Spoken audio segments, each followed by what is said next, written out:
loatra lehibe ny fitiavanao zao fa raha mandinika didy zay napetraka anao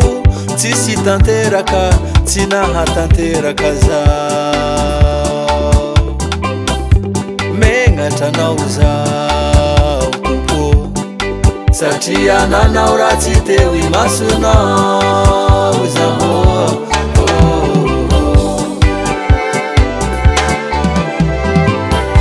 raha ny fahotagna vitako tompo zaho dia tsy mendrika ho mpanompo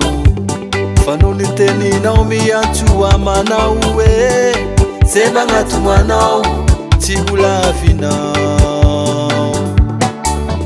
ka ity aho tompo magnatogno anao adino ny raha tsy nataoko teo imasonao mba heno ny hira fifonona tolotro anao tompo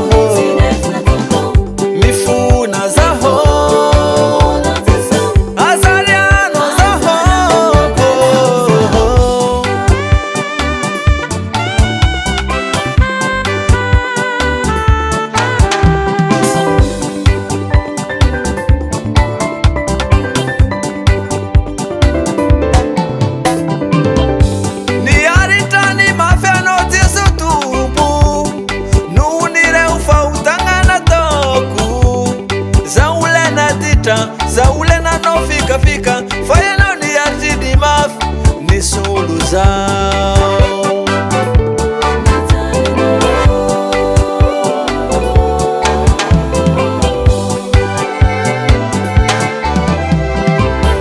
nanignainako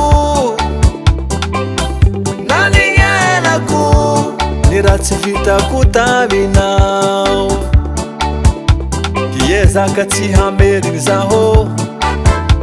hiezaka hitandrigny didinao hataoko jiaby zay asagnirahanao zaho tompo fa mba mamela amy raha tsy jiaby tsy mety nataoko